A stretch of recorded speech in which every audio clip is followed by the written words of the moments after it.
घरोघरी मातीच्या चुली या मालिकेच्या आजच्या भागात आपण पाहणार आहोत. जानकी ही स्वतः सगळ्या कामांमध्ये लक्ष घालत असते. निकिताला जानकीला बोलायचं असतं, परंतु जानकी ही सतत कोणासोबत तरी असतेच. ऐश्वर्याची आई आणि जानकी बोलत असतात. ऐश्वर्याची आई जानकीला म्हणते, मला ऐश्वर्याची खूप काळजी वाटत आहे, तू घेशील ना तिची काळजी? तर जानकी म्हणते, हो मी घेईन तिची काळजी, आणि ती आता आमच्या घरची सून होणार आहे. सून नाही तर मुलगीच असणार आहे. तुम्ही नका काळजी करू. ऐश्वर्या तिच्या रूममध्ये आवरत असते आणि ती खूप छान दिसत असते. तिथे तिच्या मैत्रिणीसुद्धा असतात. त्यातील एक मैत्रीण म्हणते, ऐश्वर्या किती छान दिसत आहे, सारंग जीजू जेव्हा बघतील तेव्हा ते घायाळ होतील. तर ऐश्वर्या मनातल्या मनात विचार करते, त्याला घायाळ करायला कुठे केलंय मी हे सगळं?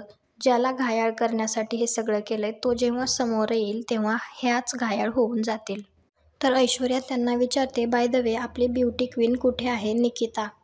तर तिची मैत्रीण म्हणते, ती कुठे गेलीये काय माहिती, आणि सकाळपासून पण गप्पच आहे, दिसलीसुद्धा नाही. तर ऐश्वर्या मनातल्या मनात विचार करते, म्हणजे हे सगळं निकितानेच ऐकलंय सकाळचं. आणि तिच्या मैत्रिणींना म्हणते, ती असेल येथेच कुठेतरी. तुम्ही बाकी काही तयारी असेल तर करून घ्या, मी तोपर्यंत येते. त्यानंतर ऐश्वर्या त्यांच्या घरातील एका माणसाला फोन करते आणि त्याला निकितावर लक्ष ठेवायला सांगते.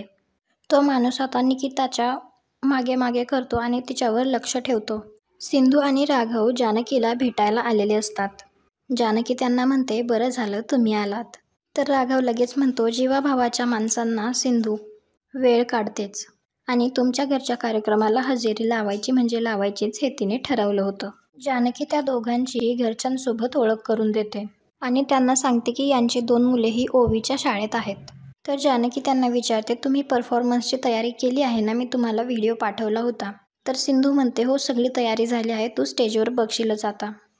फंक्शन सुरू होतं. शर्वरी आणि ओवी फंक्शनचं अँकरिंग करत असतात. सारंग आणि ऐश्वर्याचं स्वागत केलं जातं आणि त्या दोघांना एकाच ठिकाणी बसवलं जातं. ओवी अँकरिंग करत असताना म्हणते, ज्यांना कोणाला ऐनवेळी पार्टिसिपेट करायचं असेल त्यांनी, आणि तिला यापुढचं काही आठवतच नाही तर ती शर्वरीला खुणावते. मग त्यानंतरचं शर्वरी सांगते. इकडे ऐश्वर्या सारंगपासून थोडंसं लांब सरकून बसते. हे पाहून सारंगला थोडं वेगळं वाटतं आणि तो तेथून उठतो. तर ऋषिकेश सारंगला विचारतो, कुठे जात आहेस? तर सारंग म्हणतो, कुठेच नाही. तर ऋषिकेश परत त्याला तिथेच बसवतो आणि म्हणतो, आज तुम्ही दोघांनी एकत्रच बसायचंय. तर ओवी विचारते, करायची का मग सुरुवात? तर सगळे हो म्हणतात. तर शर्वरी म्हणते, तर मग सगळ्यात आधी आपण जाऊ प्रेमजीवींकडे. जसं प्रेम दोघांना एकत्र आणतं तसंच तोडतं सुद्धा. तर असं हे प्रेम आपल्या भोवती रुंजी घालत आपल्या आयुष्यात येतं, जसं ते सारंग आणि ऐश्वर्याच्या आयुष्यात आलंय.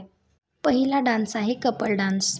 हा पहिला डान्स शर्वरी, विक्रांत, जानकी, ऋषिकेश आणि राघव सिंधू हे तिघे मिळून करत असतात.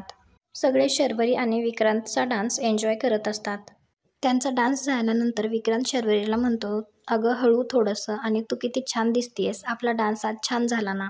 तर शर्वरी लगेच म्हणते, मला तुझ्या त्या कॉम्प्लिमेंट्सची गरज नाहीये. सगळ्यांसमोर फक्त शोभा नको म्हणून मी नाचले तुझ्याबरोबर, नाहीतर माझी अजिबात इच्छा नव्हती. त्यानंतर राघव आणि सिंधू डान्स करतात. इकडे निकिता मात्र त्या माणसापासून लपण्याचा प्रयत्न करत असते. मग तिला एका टेबलवरती पेन आणि पेपर दिसतो. तर ती ते लगेच घेते आणि पत्र लिहिते. त्या पत्रामध्ये ती असं लिहिते की, काकू, मी हे पत्र मुद्दाम लिहितेय कारण ऐश्वर्या आणि तिचे वडील दोघे मिळून एक प्लॅन करत आहेत. त्यानंतर जानकी आणि ऋषिकेश स्टेजवरती डान्स करण्यासाठी येतात. सगळेजण हे फंक्शन खूप एन्जॉय करत असतात. तर आई लगेच म्हणतात, किती छान झाला ना डान्स?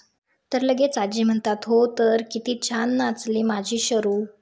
तर लगेच आई म्हणतात, हो माझी लेक, माझ्या दोन्ही सुना आणि माझी नात किती छान दिसत आहे ना आज, त्यांची दृष्टच काढायला पाहिजे.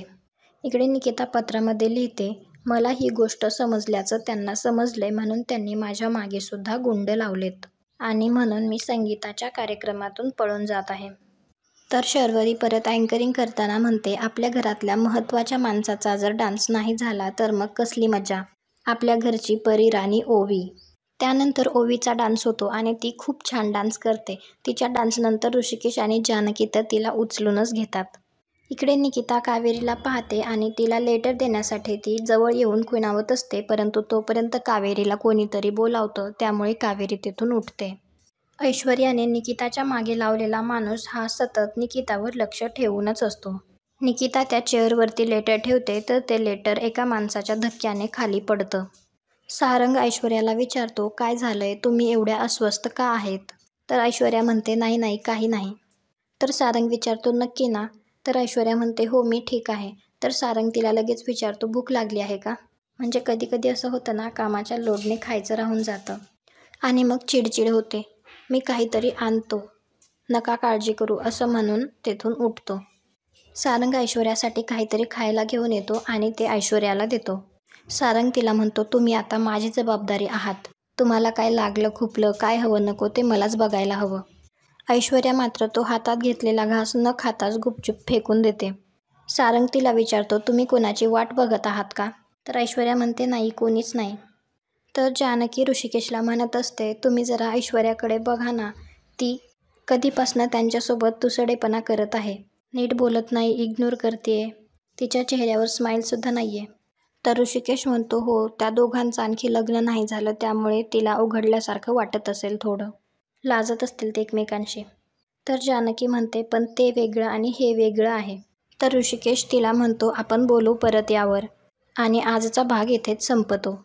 पुढील भागात आपण पाहणार आहोत की ऐश्वर्या आणि सारंगचा डान्स चालू असतो त्यावेळी ऐश्वर्या त्याला पाय अडकळून पाडते. सगळे त्याला वाचवायला धावतात परंतु ऐश्वर्या मात्र एका बाजूला उभी असते. त्यानंतर जानकी ऐश्वर्याला त्याबद्दलच बोलत असते आणि तिला म्हणते की रणदिवे कुटुंब त्यांच्या माणसांची साथ कधीच नाही सोडत. निकिताने जे लेटर लिहिलेलं असतं ते हव्याने उडत उडत जानकीकडे येतं. तुम्हाला काय वाटतं, जानकी वाचेल का ते लेटर? ते कमेंट करून नक्की सांगा. आणि यापुढे काय होईल ते पाहण्यासाठी आपल्या चॅनलला सबस्क्राईब करा. भेटू उद्याच्या भागात.